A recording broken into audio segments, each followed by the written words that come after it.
Hell hath no fury like two women scorned. Say goodbye to all your stuff. 15 years ago, I had a boyfriend that I'd been with for 6 years. He moved to another city for work, while I finished my studies, and then I would move there too. He was apartment hunting, subleasing in the meantime. He came home almost every weekend and during Christmas and New Year's. He found an apartment in January and invited me up to show it, and I prepared to move up. Looking for a job, looking for new furniture, etc. Late February, I told him it's time to terminate the lease on the apartment in our hometown when he suddenly broke up with me. I was shocked and very sad. He collected some clothes and his very expensive PC, which he'd built from scratch. It was his baby. 2 weeks later, he updated his profile pic on FB to him and another woman kissing. Obviously, they hadn't been dating 2 weeks. I called him and called him out on it, and he admitted to having met her 2 months ago.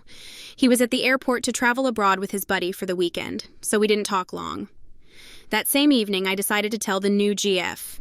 I managed to find her on FB and wrote her. She didn't believe me at first, of course, but I sent her texts, pics. I described their apartment in detail. Well, her apartment, as it turned out. When I sent her a dick pic he'd sent me with their bedroom clearly in the background, she said, "Okay, enough, I believe you." She told me they'd been dating for 8 months, not 2. She'd been in Africa for 2 months, in December and January, which would explain why he was able to be with me for 2 weeks over the holidays, and why he could invite me to see the apartment. We wrote a lot. He'd sent us the exact same Valentine's Day text. He'd bought us the exact same Christmas present, etc. You get the picture. After comparing notes, it was time for revenge. She cut up all of his clothes and left them in a pile on the floor. I told her about the PC and advised her to tear it to pieces. She hacked it with screwdrivers and hammers, and every piece was beyond saving. When he came home on Sunday, she tossed him out with nowhere to go, but not before showing him all of his possessions obliterated.